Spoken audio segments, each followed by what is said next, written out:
नमस्ते साथियों। आज हम दो मुद्दों पर बात करेंगे। अमेरिका में डोनाल्ड ट्रंप की जीत और जो महाराष्ट्र और झारखंड में इलेक्शन होने वाले हैं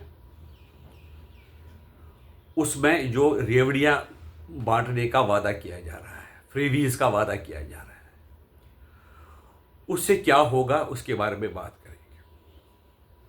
पहले हम बात करेंगे डोनाल्ड ट्रंप ने आखिरकार इलेक्शन क्यों जीते। हालांकि लोग कहते हैं कि वो ऐसा आदमी है जो अनप्रेडिक्टेबल है, फिर भी लोगों ने उसको वोट दिए। इसका कारण है जो वहाँ के लोग, वाइट लोग, जो अपने आप को देश का असली नागरिक समझते हैं, वो ये समझते हैं कि देश पे बाहर से आने वाले लोग गलत तरीके से आकर हमारे देश पर कब्जा करना चाहते हैं। जो हम टैक्स देते हैं उसका फ़ायदा वो उठाते हैं, हम मेहनत करते हैं उसका फ़ायदा वो उठाते हैं। दूसरी बात कि महंगाई बाइडन शासन में बहुत ज़्यादा बढ़ गई। लोग ये कहते हैं कि हम घर भी नहीं खरीद सकते हैं, हम जितना पैसा अपने लिए खर्च कर पाते थे वो हम नहीं कर पा रहे हैं।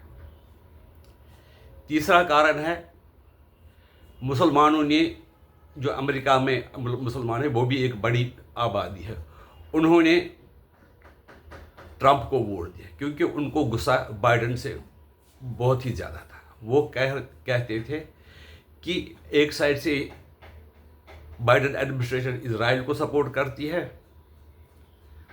और दूसरी साइड से कहती है कि जंग रुकना चाहिए। उनकी पॉलिसी अंदर से कुछ और बाहर से कुछ। लेकिन ट्रंप की जो पॉलिसी है वो ओपन है, चाहे वो किसी के खिलाफ हो या किसी के फेवर में हो। इसी तरह से जो हिंदू थे, हालांकि वो पॉपुलेशन की खाली 2% है, लेकिन वो टैक्स वहाँ पर देते हैं 6%, वो भी बड़े मायने रखते हैं। उन्होंने वोट दिया ट्रंप को। पहले वो ये सोचा जाता था कि वो कमला हैरिस को वोट देगी क्योंकि वो यूजुअली डेमोक्रेट्स के साथ ही रहते हैं, और कमला हैरिस जो अपने आप को इंडियन माँ की बेटी बता रही थी, वो उसको ये लग रहा था कि वो मुझे लोग जो इंडियंस वहाँ के हैं वो मुझे वोट देंगे। लेकिन बांग्लादेश में जो हिंदुओं के साथ हुआ या हो रहा है उसके बारे में उन्होंने कुछ भी बयान नहीं दिया। यहाँ तक कि उसने एक बार ये भी कहा था कश्मीर के लोगों को चिंता करने की ज़रूरत नहीं, हम वहाँ पर अगर आपकी सहायता के लिए हमें इंटरफेयर भी करना पड़े तो हम करेंगे। इसलिए हिंदू लोगों ने सोचा कि नहीं, अगर हमें वोट देना तो वो हमें देना चाहिए ट्रंप को। इस तरह से ट्रंप जीत गए। ये जो लोग हैं जो करते कुछ है कहते कुछ है और उनकी कोई पॉलिसी नहीं होती है, उनको वोक्स बोलते हैं। वो अपने देश के लिए ही नहीं सारी दुनिया के लिए बड़े खतरनाक होते हैं। वो लालची टाइप के लोग होते हैं। वो ये भी चाहते हैं कि किसी देश में देश की कोई कंट्री प्रगति न करे, वो हमारे दान दक्षिणा पे ही जीते रहें। अगर कोई तरक्की करे देश, उनको लगता है कि ये उससे हमारे को खतरा है, तो इसलिए वो कुछ न कुछ अनरेस्ट पैदा करते हैं। कई लोग उनके पैसों के लालच में कई लोग उनकी बातें सुनते भी हैं, पैसे लेकर करते भी हैं, जिससे कि बाकी देशों को नुकसान होगा। बात कहती है वो डेमोक्रेसी की और ह्यूमन राइट्स की, लेकिन वो सपोर्ट करते हैं ऐसे जहाँ पर डिक्टेटरशिप है ऐसी सरकारों को सपोर्ट करते हैं।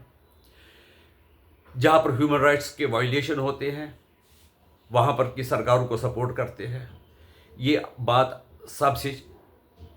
सबको पता है। बांग्लादेश में क्या हुआ ये सब जानते हैं।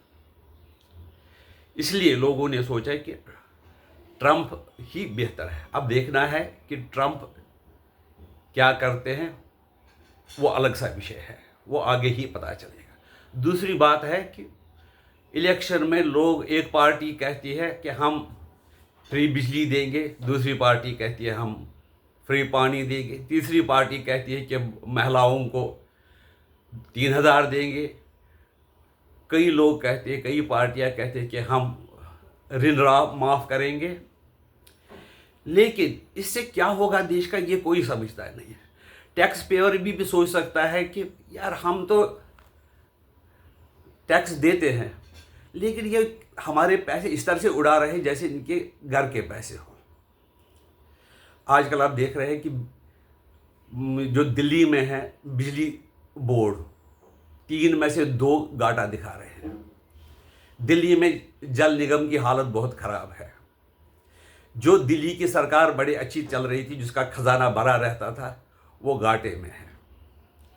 कर्नाटक में भी यही समस्या है कि वादा किया है लोन माफ़ करेंगे, महिलाओं को पैसे देंगे और भी कुछ चीज़ें, लेकिन अब देख रहे हैं कि वहाँ पर कष्ट उनको हो रहा है कि तनख्वाह देने में। हिमाचल में भी वादा किया कि हम नई पेंशन स्कीम नहीं लागू होने दें, हम ओल्ड पेंशन स्कीम लागू करेंगे।